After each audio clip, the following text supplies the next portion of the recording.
누가 저에게 도대체 목사님이 뭐 하는 분입니까? 라고 물어본다면 제가 어떻게 대답할까요?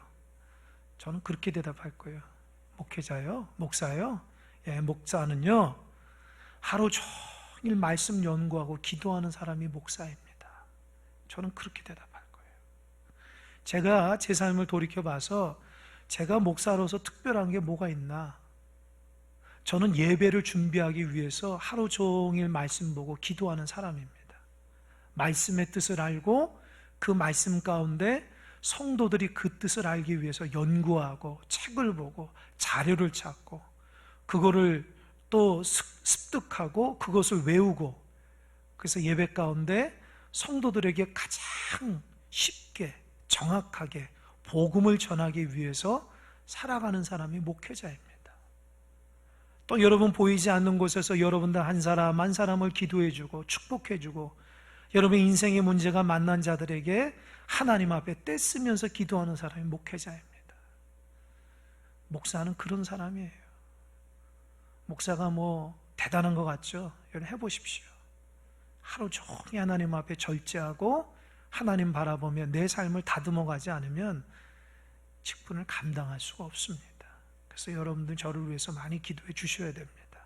제가 성령 충만해야지 여러분도 성령 충만하고, 여러분이 성령 충만해야지 가정이 평안해요. 그래야지 하루하루의 삶이 즐겁다고요. 교회가 문제가 있고 목회자가 문제가 있으면 내 삶이 즐겁지가 않아요. 그렇다면 성도는 무엇일까? 누가 여러분에게 성도가 무엇입니까? 뭐 하는 사람입니까? 얘기한다면 여러분은 뭐라 대답하겠습니까? 그냥 뚱그런 잡게 얘기하는 것이 아니라 실제적으로 성도가 뭐 하는 사람입니까? 제가 대신 대답하게, 성도는 기도하는 사람이에요. 성도는 하나님의 뜻을 알고 주님과 대화하고 교제하는 사람이 성도입니다. 교회 왔다 갔다 하는 사람이 성도가 아니고 주님을 내 마음속에 모시고 그분과 함께 하루하루 교제하고 대화하며 하나님의 뜻을 이루어가는 사람들이 성도입니다. 맞습니까? 그게 성도예요. 그래서 여러분들은 성도로서의 삶을 잘 살아가시기 바랍니다. 기도가 끊기면 성도로서의 삶을 잘 감당하기 힘듭니다. 내 정체성이 자꾸 잊어버려요. 내가 하나님의 교제가 끊어지면 내 정체성이 잃어버린다고요. 어렸을 때부터 제가 배웠던 기도는 뭐냐, 두 가지를 제가 들었어요. 첫 번째는 기도는 호흡이다. 하나님과의 호흡이고, 또 기도는 하나님과의 대화라는 거예요. 어린아이가 태어납니다. 참 어린아이가 태어나서 엄마 품에 딱 안겼더니 아이가 새근새근 잠을 잘 자요. 근데 갑자기 그 아이가 숨을 쉬지 않는다고 생각해 보십시오. 얼마나 엄마는 당황합니까? 아이가 너무 이쁘고 너무 사랑스러운데 숨을 쉬지 않는 거예요. 큰일 납니다. 아이가 자라가면서 엄마는 아이에게 말을 가르칩니다. 밥 먹고 싶을 때는 맘마라고 얘기하고, 엄마한테는 엄마, 아빠한테는 아빠라고 얘기하면서 언어를 가르칩니다. 근데 그 아이가 언어를 못한다고 생각해 보세요. 한마디도 말을 못한다고 생각해 보십시오. 부모가 얼마나 걱정이겠습니까? 여러분, 하나님도 우리를 향한 근심 걱정이 있습니다. 예수님 믿은 지가 굉장히 오래됐는데 여전히 호흡곤란이 오듯이 영적인 호흡곤란이 와서 기도가 막힘으로 인해서 하나님의 뜻을 분별하지 못하고 살아가는 자들이 있다면 하나님이 걱정하십니다. 마땅히 하나님과 대화를 해야 되는데 평생 가도 하나님과 대화할 줄 모르고 살아간다면 하나님이 근심하십니다. 부모가 자녀를 보면서도 기대감이 있듯이 하나님도 여러분을 향한 기대감이 있습니다. 하나님이 여러분과 대화하기 원하고 호흡하기 원한다는 거예요. 그런데 호흡곤란이 오고 대화가 끊어져서 내가 하나님의 백성인지 하나님의 뜻도 모르고 오히려 세상 가운데 세상 사람보다 못하고 죄책감을 가지고 살아간다면 어찌 우리가 하나님의 백성이라 할 수 있겠습니까? 여러분 중에 수영을 잘 하시는 분이 있는지 모르겠어요. 수영하다 보면 수영을 잘하려면 호흡이 길어야 되잖아요. 그러니까 이 수영장에 머리를 쳐박고 수영을 하다가 여러분 어느 시간 동안 잠수할 수 있습니까? 저는 제가 생각해도 저는 1분 못할 것 같아요. 가슴이 터질 것 같아요. 뭐 어찌할 바를 모르죠. 뭐 수영 잘하는 사람도 2분 넘길 수 있을까 모르겠어요. 그러니까 우리 인생이요, 아무리 대단하고 강건하고 힘이 세도요, 우리 코끝에서 호흡이 2, 3분만 끊어지면 우린 죽는 존재예요. 아십니까? 그렇게 약해요. 우리가 위대한 업적을 세우고 힘이 세서 어떤 일을 할 때라도 우리가 사람이 위대하게 보여도 코끝에서 호흡이 끊어지면은 죽을 수밖에 없는 그렇게 나약한 존재입니다. 신앙도 마찬가지예요. 하나님과의 교제가 끊어져서 호흡곤란이 오시는 분들이 있어요. 그냥 마음이 답답합니다. 뭐 맛있는 거 먹어도 마음이 답답하고 좋은 데 가서 구경해도 마음이 그냥 답답해요. 호흡이 곤란한 거예요. 그거는 하나님의 관계 가운데 해결하는 겁니다. 내가 사람들과 만나서 여러 가지 행복하고 즐거워하면 마음이 행복할까요? 그때뿐이에요. 하나님은 우리를 영적인 사람으로 만들어 주셨기 때문에 하나님의 관계 가운데 올바른 관계가 이루어질 때 마음에 참 기쁨과 행복이 있습니다. 마음속에, 내 마음속에 나도 모르는 가운데 마음의 기쁨이 이렇게 샘솟듯이 일어나는 것은 하나님과의 교제와 호흡이 하나가 될 때 이루어지는 것입니다. 그래서 신앙생활 잘하는 성도들 보면 기도 생활을 잘해요. 왜요? 그게 기쁨이기 때문에 그래요. 그 사람들은, 그 믿음의 사람들은 내가 어떻게 행복하게 신앙생활 하는지 안다는 거예요. 하나님과 교제가 되면 내 인생의 문제가 해결된다는 것을 알기 때문에 그렇게 지혜롭게 하나님 앞에 기도하며 가정에서나 교회에서나 직장에서도 늘 기도를 앞세워서 살아가는 사람입니다. 여러분 다 기도의 사람 되시기 바랍니다. 오늘 본문의 말씀은 예수님이 한적한 곳에서 기도하고 딱 나오는데 제자 중 하나가 예수님께 묻습니다. 주님, 저에게 기도를 좀 가르쳐 주세요. 저에게 기도를 좀 가르쳐 주세요. 저는 이 부분이 얼마나 감동인지 몰라요. 우리 성도들이 저한테 와서 목사님 기도가 안 돼요. 기도 좀 해주세요. 목사님 제가 어떻게 기도할 줄 몰라요. 목사님 저를 가르쳐 주세요. 그런 분이 많지 않아요. 그래서 여러분들이 다 기도 내가 잘하는 줄 착각할 때가 있어요. 근데 여러분 삶 가운데 보면은 기도가 막힌 사람이 많거든요. 기도를 어떻게 해야 될지 모르는데도 불구하고 그거에 대한 갈급함이 없는 거예요. 오늘 본문에 나와 있는 제자는요, 첫 번째로는 기도에 갈급함이 있는 거예요. 기도를 하는데 기도가 안 되고 기도가 응답이 안 되는 거예요. 그런데 우리 주님의 기도는 응답이 되잖아요. 능력이 있잖아요. 그 모습을 보면서 부러운 거예요. 나도 어떻게 주님처럼 저렇게 능력 있는 기도의 사람이 될 수 있을까? 어떻게 주님은 기도할 때 병자를 치유하고 귀신을 내쫓고 저렇게 놀라운 은혜의 역사가 있을 수 있을까? 나는 왜 그렇게 하지 못하지? 성경에 나와 있는 제자들의 모습은요, 기도가 약하고 무지하거든요. 겟세마네 동산에서 예수님은 땀방울이 핏방울이 되는 것처럼 그렇게 열정적으로 뚝뚝 땀을 흘리면서 기도하는데 제자들은 잠을 자고 있어요. 두 번째, 예수님이 변화산에 올라가서 하나님과 영적인 교제가 있을 때 산 밑에서 어떤 아버지가 귀신 들린 아들을 데리고 왔거든요. 그래서 그 귀신 들린 아들을 데리고 와가지고 예수님께 고쳐달라고 하는데 예수님이 안 보이고 제자 9명만 있는 거예요.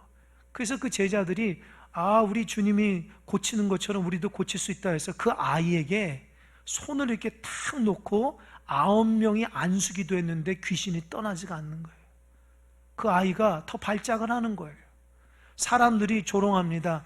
그거 봐라, 너희들이 능력도 없으면서 그동안 무슨 뭐 하나님을 전하고 하나님 어떻고 저떻고 아주 곤욕을 치른 겁니다. 주님이 그 장면을 보고 제자들에게 믿음이 없다 야단치고 그 귀신 들린 아이를 고쳐주고 그랬죠. 저녁에 제자들이 너무 부끄러워가지고 주님께 사실 짓고 얘기합니다. 주님, 왜 우리는 못 고칠까요? 주님은 고치는데요. 그때 주님이 뭐라고 얘기했어요? 기도 외에 다른 이유가 없다는 거예요. 그 말은 뭐예요? 너희들은 기도하지 않잖아. 너희는 기도를 의지하지 않잖아. 그러면서 무슨 능력과 무슨 기적을 바래? 주님이 그런 얘기입니다. 여러분 정말 응답하고 싶습니까? 여러분 인생의 문제가 해결되고 싶습니까? 기도하십시오. 하나님 응답하신 하나님인데 기도도 하지 않고 응답받으려고 하면 안 되는 거예요.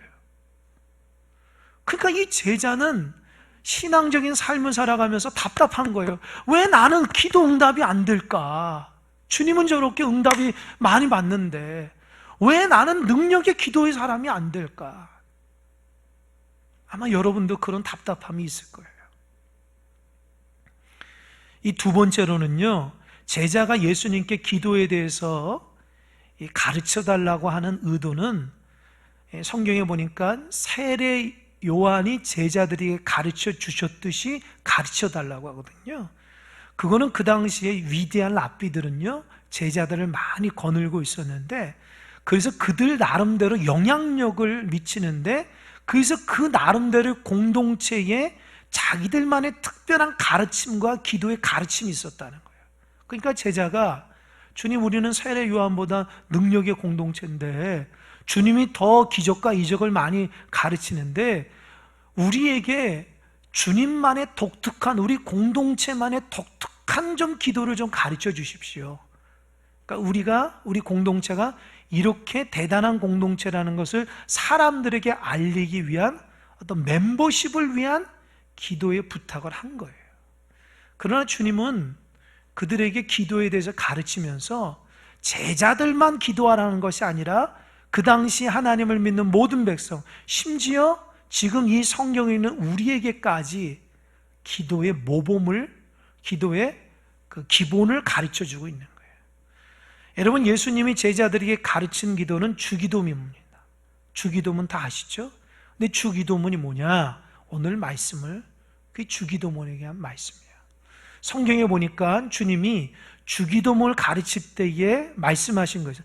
너희는 기도할 때 이렇게 하라고요. 여기서 때라는 말은 헬라어가 뭐 기도하고 싶을 때라든지 가끔씩 하는 것이 아니라 하루에도 몇 번씩 반복적으로 하는 의미를 담고 있는 헬라어예요. 그러니까 기도가 하루에도 반복적으로 그렇게 기도하라는 거예요. 왜요? 주님이 가르치신 기도로. 이해되시죠? 여러분 하루에 밥 안 먹습니까? 먹잖아요. 어떤 사람은 3끼 먹고 어떤 2끼 먹고 어떤 한 끼만 먹지만, 그죠? 밥을 안 먹는 사람 없잖아요. 그것처럼 기도도 밥 먹듯이 해야 된다는 거예요. 근데 기도가 어떤 분에서는 막 몰아서 기도해요. 어려움 당할 때만 그냥 한참 몰아서 기도하고 그냥 과식을 하죠. 그래도 과식한다면 어때요? 또 몇 달 동안 기도 안 해요. 쫄쫄 굶어요. 여러분 몸이 망가집니다. 그것처럼 영적으로도 그렇게 과식하거나 그러면은 몸이 망가져요. 영적으로 망가진다고요. 그러니까 영적인 늘 습관대로 하나님 앞에 늘 기도의 삶을 살아가야 되는 거예요. 주님이 기도가 가르쳐준 첫 번째 가장 중요한 것은 그렇습니다. 따라해보세요. 아버지요. 다시 한번 아버지요. 여기서 아버지요라는 말은요, 아빠라는 뜻입니다. 혹시 여러분들 부모님에게 지금 그 나이 때 아빠라고 하신 분 있습니까? 어색하죠? 아버님, 아버지 그러잖아요. 이 아빠라고 하는 그 나이가 있죠. 어렸을 때 아빠하고 정말, 엄마하고 이제 정말 그 뭐라 그럴까요? 그 어려서 엄마를 의지하고 아빠를 의지하는 그 어린 나이에 있는 자녀처럼 하나님 앞에 그리 친근감 있게 아빠, 아빠 하며 기도하라는 거예요. 이 부분이 참 중요한데 유대인들은요, 하나님의 이름을 함부로 못 불러요. 너무 거룩한 이름이기 때문에. 그래서 지난번에도 제가 설교할 때 얘기했지만, 구약에서 여호와라는 이름을 적을 때 서기관이 가서 목욕을 하고 와서 발음하지 않고 적어요. 만약에 여호와가 말한다, 나 여호와는 하잖아요. 그러면 그 1절 한 구절에 여호와가 5번이면 5번 다 가서 목욕 제기하고 옷을 갈아입고 적었어요. 이름도 부를 수 없었어요. 그렇게 유대인들은 하나님의 이름을 너무 어렵게 생각했다고요. 근데 주님 말합니다. 우리 아버지는 친근한 아빠다. 그러니 그 아빠 대신 하나님께 어떻게 해요? 자꾸 아뢰하고 대화하라는 거예요. 우리는 기도가 너무 어려운 거예요. 왜 기도가 어려울까요? 어떤 형식을 갖춘다고 생각해서 어려운 건가요? 그러다 보니까 기도를 못해요. 기도가 늘 어렵고, 기도할 때마다 하나님은 저기 계신 분처럼 느껴지는데 하나님은 늘 내 앞에 계시고 내 옆에 계신 분이라고요. 하나님은 아주 세밀한 음성도 다 듣고 말하지 않더라도 우리의 속마음을 꿰뚫어 보시는 분이에요. 그러니까 그분한테 마음을 드리면 친근한 부모에게 얘기하듯이 그렇게 기도하라는 겁니다. 그게 주님이 첫 번째 말씀하시기는 주의 기도의 첫 번째 원리예요. 두 번째 원리는요, 하나님과의 관계 가운데 나오는 기도입니다. 이 하나님의 관계 가운데 있는 기도가 첫 번째 뭐냐? 하나님의 이름이 높임을 받아달라는 거예요. 그게 뭘까요? 우리가 기도할 때에, 여러분 잘 생각해요. 여러분 기도할 때 어때요? 하나님, 내가 이런 문제가 있는데 하나님 이거 해결해 주세요. 주로 그렇게 간구를 많이 하잖아요. 근데 이 주님께서 말씀하고 있는 첫 번째 기도는 하나님을 친근하게 얘기하라고 하면서 하나님을 이렇게 높이라고 하는 거예요. 그 기도하는 사람이 하나님 앞에 뭘 간구하기 전에 하나님은 높임 받아야 되는 귀한 분이라고 높이라는 거예요. 그것을 어디에서 우리가 잘 보냐면 다윗의 시편에서 봐요. 다윗은 그게 다 노래이고 기도거든요. 근데 다윗이 기도할 때 보면 철저하게 하나님을 높입니다. 우리는 기도할 때에 해 뜨는 데부터 해 지는 데까지 높임을 받으라고 그런 표현을 잘 안 쓰잖아요. 만왕의 왕 되시고 만주의 주 되시고 우리의 모든 것들 전능하신 그런 말 잘 안 쓰잖아요. 그런데 다윗은 그거 많이 했다고요. 왜요? 기도가 뭔지를 알아요. 우리는 기도할 때 하나님을 높이는데 힘을 기울여서 기도해야 돼요. 그것은 뭐냐? 내 삶이 하나님의 영광의 도구가 되달라고 하는, 내 삶이 하나님의 사람으로 다듬어가는 하나님의 사람이 되라고 하는 기도라는 거예요. 여러분 기도하면, 기도 뭐 잘하고 열심히 하는 사람들은 대부분 자기 문제 가지고 아직 하나님 영광 돌리는 게 거의 없다고요. 그건 바른 기도가 아닙니다. 바른 기도는 하나님을 높이는 거예요. 우리 믿는 사람 때문에 하나님 높임을 받게 해달라고, 이 땅 가운데 하나님 영광을 받게 해달라고, 우리 큰사랑교회를 통해서 하나님의 뜻이 이루어가게 해달라고, 그렇게 하나님의 영광의 목적을 가지고 기도하면 하나님이 가장 좋아하는 거예요. 그게 첫 번째 기도 원리입니다. 두 번째로는 하나님의 나라가 이 땅 가운데 이루어지게 해달라는 거예요. 여러분 우리는 대한민국 국민이잖아요. 그죠? 어디 외국에 나가면 여권 있죠? 여권을 가지고 어떻게 출입국 할 때마다 그걸 딱 보여줘. 아, 이 사람은 대한민국에서 온 사람이구나 알 수 있듯이 우리는 대한민국 국민이지만 한편으로는 하나님 나라의 시민이에요.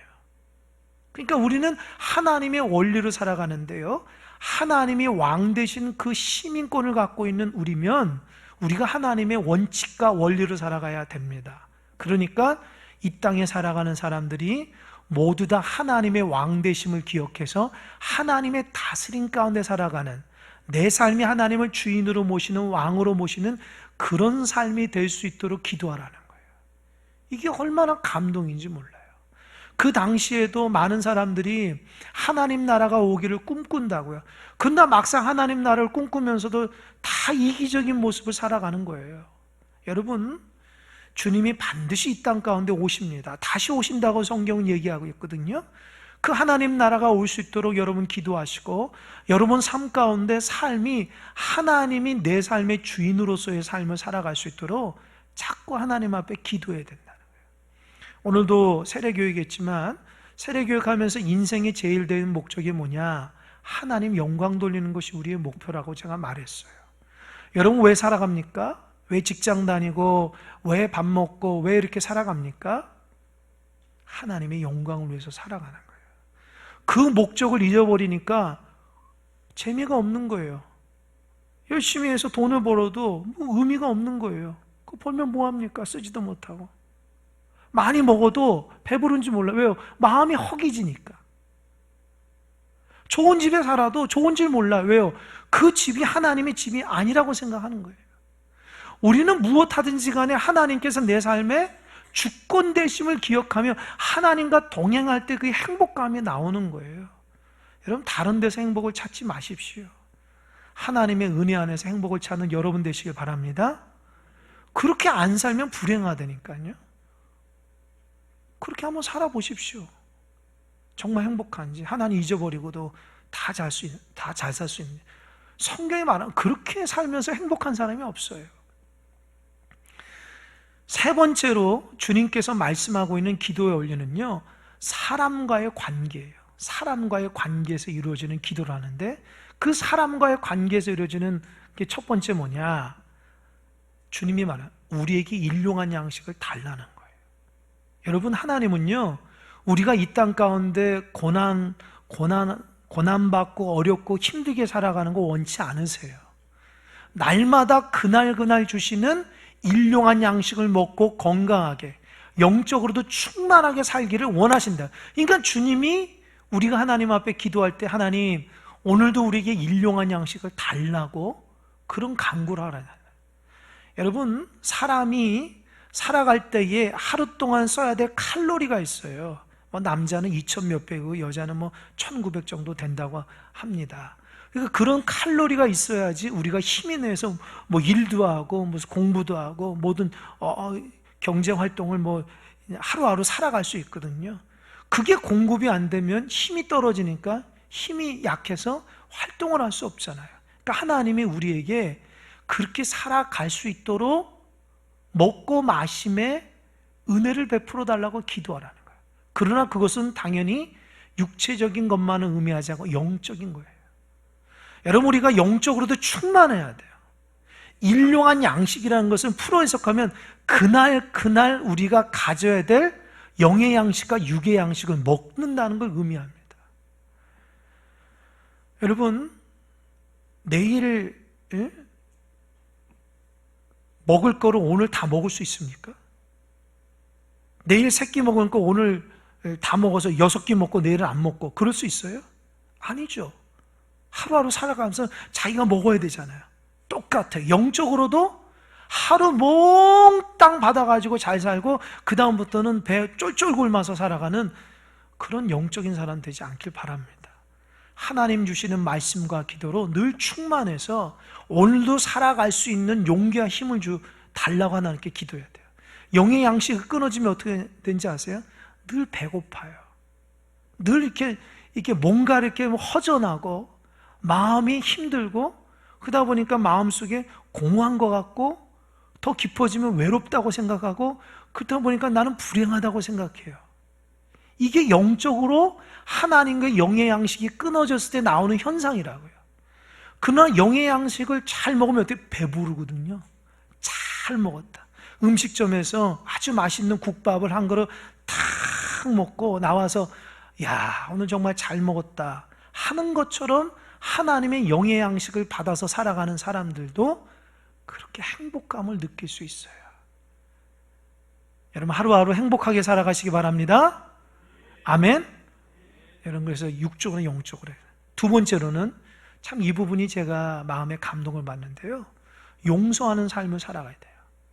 이 여기에서 용서라는 것은 내가 기도하는 사람이 하나님 앞에 죄 지은 부분을 하나님 앞에 기도할 때에 회개할 때 하나님 나를 용서해 달라고 그런 기도하는데 그러나 하나님이 내 죄의 문제를 용서할 때 전제 조건이 있어요. 뭔지 아세요?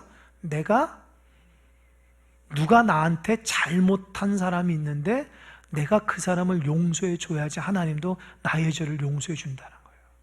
꼭 기억하시기 바랍니다. 그 말은 뭐예요?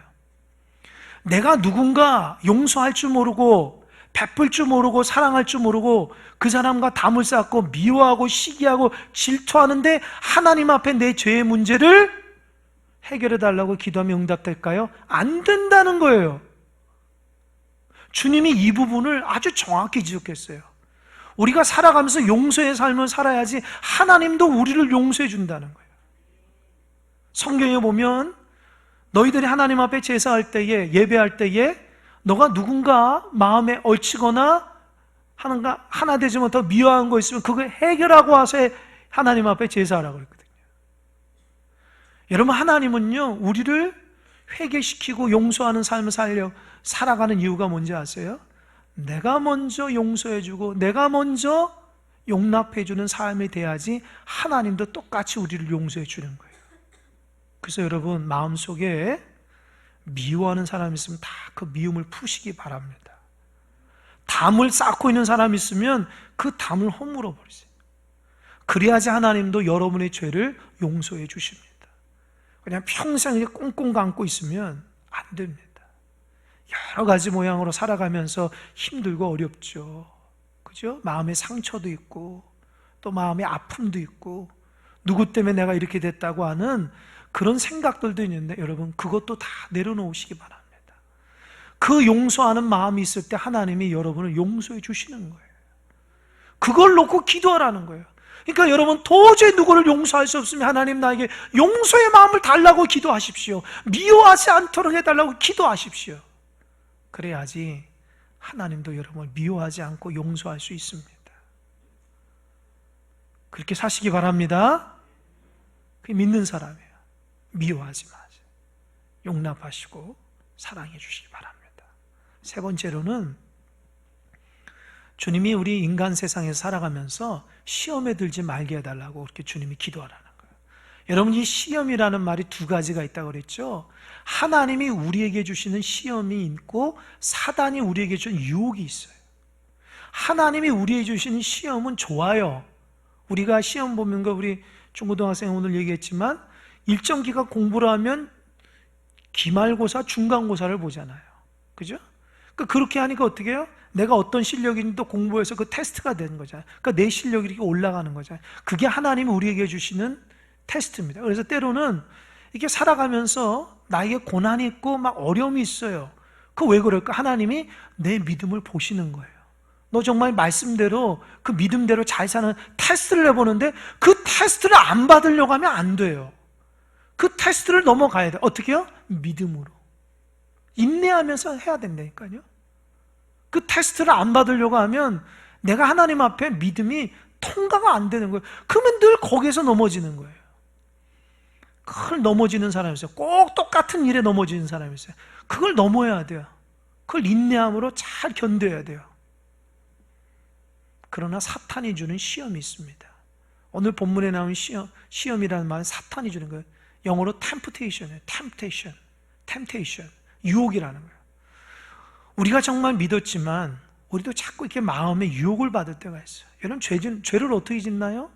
마음속에 욕심이 슬쩍 들어와서 그것이 내 마음속에 커지면은 죄를 짓는 거예요. 나는 그렇게 살기 원치 않은데 어느 순간 이렇게 세상의 욕심이 툭 들어와요. 근데 그거를 믿음으로 어느 때는 막 밀어냈는데 그걸 믿음으로 못 밀어내니까 내 삶의 중심에 하나님을 옆에 치우고 그게 탁 들어간 거예요. 그러니까 그대로부터 죄 짓는 삶을 살아가는 거예요. 여러분, 그러지 않길 바랍니다. 여러분, 마음을 잘 점검하세요. 그거 치워버리고 주님을 여러분 중심에 다시 모시기 바랍니다. 때로는 나도 모르게 정욕이 쭉 들어온다고요. 그럼 그것이 나도 모르게 자꾸 마음에 쌓여가지고 죄를 짓게 되는 거죠. 때로는 마음속에 그냥 미워하는 마음이 툭 들어오죠. 근데 그거를 믿음으로 이겨내야 되는데 그것이 자꾸 마음속에 쌓이다 보니까 그 미움이 행동으로 나오게 돼요. 그래 죄 짓는 거 아닙니까? 그러니까 주님이 그 얘기하는 거예요. 유혹받지 않도록 기도하라는 거예요. 내 마음속에 뭐가 턱 들어와도 그거를 넉넉히 이겨나갈 수 있도록 기도해야지 이겨낼 수 있다는 거예요. 기도하지 않으면 이겨낼 수가 없어요. 혹시 여러분 가운데 유혹받고 살아가는 분 있습니까? 하루 동안에 그냥 일주일에 살면서 하나님을 잊어버리고 유혹 가운데 살아가신 분 있다면 다시금 기도를 회복하시기 바랍니다. 주님, 나를 시험에 들지 않게 해달라고.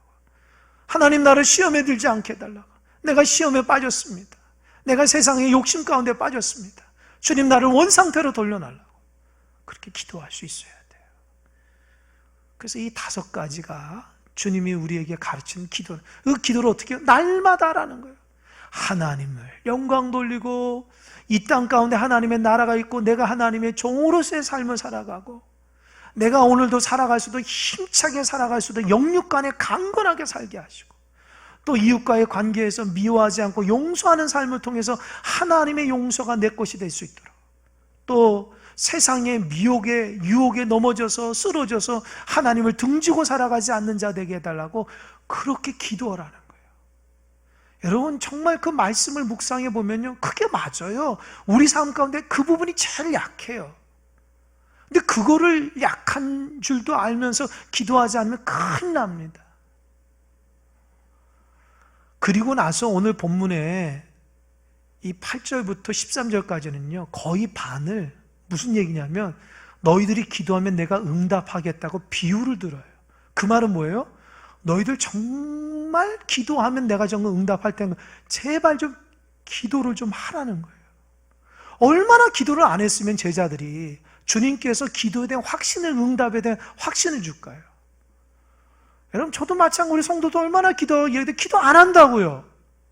그러니까 너무 답답해요. 기도하면 인생이 변하다고 자기가 행복해지는데도 기도를 안 해요. 그게 답답한 거예요. 주님도 마찬가지예요. 기도하면 하나님이 인생의 문제 해결해 주는데 왜 기도를 안 하냐는 거예요. 첫 번째 비유. 자고 있는데 친구가 왔어요. 밤 12시에. 와가지고 나 배고프다. 나 떡 좀 줘라. 그러니까 집에 먹을 거 하나 넣은 거 저녁에 다 먹었거든요. 기다려봐라. 옆집 가서 친구한테 똑똑똑. 누구십니까? 나 옆집 사는 친구인데요. 문을 열었어요. 친구가. 왜 왔냐? 친구가 놀러 왔는데 밥을 못 먹었대. 떡이 없어. 그랬더니 너 집에 있는 떡 좀 달라고 하니까 그 친구가 뭐래? 야, 지금 몇 시야? 12시야. 내 자녀들 다 자고 불 다 끄고 안 돼. 문 콱 잠궜어요. 그런데 제발 좀 줘라 계속 하니까 떡을 줬다는 거예요. 그것처럼 하나님 앞에 그렇게 인내하며 기도하라는 거예요. 간청하라, 간청. 이 간청이라는 것은 뭐냐면 예의 따지지 않고 막 부르짖으라는 거예요. 여러분, 기도하는 거 보면 어떤 분은 하나님 협박하듯이 그렇게 하면 안 됩니다. 나를 붙드시고 인도해달라고 막 그렇게 하잖아요. 그것도 괜찮다라는 거예요. 그거 대신에 끈기와 인내를 가지고 부르짖을 때 하나님 응답하신다는 거예요. 여러분, 어떤 분은 조금 기도하고 응답할 때까지 기도해야 되는데 기도 좀 했고 나서 나는 이렇게까지 다 했는데 왜 하나님이 응답하지 않는다고 얘기한다면 하나님 뭐라 하는지 아세요? 내가 바로 응답하려고 하는데 왜 너는 뛰쳐나가냐? 이해돼요? 응답할 때까지 기도하셔야 돼요. 하나님이 전능하신 하나님이잖아요. 기도의 인내력을 가지고 해야지 기도 조금 했다고 하나님 응답 안 하면 실망하면 되겠습니까? 주님 말은 너 간청해라. 두 번째, 따라해서 구하라, 찾으라, 두드리라. 그렇게 하시는 이거 기도의 적극성이야. 기도하면은 그냥 성전에서 기도하고 이제 하나님이 알아서 하겠지 팔짱 지고 있는 거 아닙니다. 내가 기도하면 그대로 살아야죠. 학생들이 하나님 나 이번에 시험 봐서 이렇게 해야 되는데요. 하나님 나에게 지혜를 줘. 기도했잖아요. 그럼 어떻게 해요? 공부해야죠. 열심히 공부해야죠. 그죠? 관련된 것을 영상을 보고 관련된 책을 찾아서 열심히 해야지. 그렇게 되는 거 아닙니까? 하나님 앞에 기도하고 하나님이 다 알아서 하겠지. 그렇게 하지 말고 기도한 대로 너가 열심을 다해서 그렇게 살아가는 거예요. 아멘? 우리는 교회 부흥을 위해서 기도하면 하나님 그냥 하늘에서 누구 뚝 떨어집니까? 아니죠. 교회 부흥을 위해서 기도하면 어떻게 해요? 기도하고 전도해야 되잖아요. 낙심한 자들 견면해야 되잖아요. 그죠? 믿음의 백성도 될 수 있도록 해야 되는 거 아닙니까? 여러분의 가정의 문제도 마찬가지. 기도하면 그렇게 적극적으로 살아내야 됩니다. 하나님 말씀하셔요. 그렇게 하면 내가 응답하겠다. 세 번째로는 우리의 기도에 응답하신 하나님은 따라해보세요. 좋으신 하나님. 아들이 배고파요. 엄마 나 배고파. 근데 엄마가 애따 하고 줬는데 떡이 아니고 돌을 주는 부모가 있어요? 엄마 나 생선 먹고 싶어, 고기 먹고 싶어 했더니 뭐 이상한 거 가져오고 막. 못 먹는 거죠. 그러나요? 아니죠. 세상의 악한 부모도 자녀에게 잘해주는데 우리 하나님은 좋으신 하나님이다. 좋으신 하나님이 좋은 것으로 너에게 주시다. 여러분, 여기서 좋은 것이 오늘 설교 제목입니다. 이 좋은 것이 뭐냐? 성령이에요. 아멘? 그러니까 하나님이 우리에게 주시는 최고의 기도 응답이 뭐냐? 성령을 주는 거예요. 성령이 성경에 생명의 영이, 성령이 있으면요, 내 영이 살아나서 움직이게 돼요. 내 마음이 우울한 것이 다 버리게 되고요, 내가 적극적으로 하나님의 귀한 사람이 돼버려요. 두 번째, 예수의 영, 그 성령은요, 예수예요. 예수님을 생각해요. 예수님을 닮으려고 합니다. 또 세 번째, 성령은요, 하나님의 뜻을 아는 사람이라서 하나님의 기쁨으로 살아갑니다. 여러분, 결론을 말씀드릴게요. 여러분, 하나님 앞에 기도하면 최고의 선물인 성령 충만을 여러분이 주실 거예요. 그러니까 기도하셔요. 기도의 삶을. 기도가 행사처럼 되지 않길 바랍니다. 기도가 여러분 다 일어나자마자 기도하고, 또 새벽에 나와서 기도할 수 있으면 기도하고, 하나님 건강도 주시고 여러분 시간도 주시면 새벽에 나와서 기도하시고, 또 가정에서도 기도하시고, 직장에서도 먼저 기도하시고, 하루를 마감하면서도 기도하시고, 주님과 자꾸 교통하고 그런 교제하시기 바랍니다. 그럴 때 나의 영이 살아나고 나의 마음이 기쁨으로 가득 찰 수 있습니다. 그래서 하루하루가 너무나 행복하고 즐거운 삶을 살아갈 수 있습니다. 여러분, 같은 24시간 살아가는데 누구는 기도하며 행복하게 살아가는데 누구는 불행하게 살아간다면 억울하지 않습니까?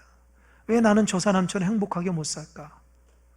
저 사람보다 더 많이 갖고 있고 더 많이 좋은 환경인데 왜 저 사람보다 이렇게 불행하게 살까?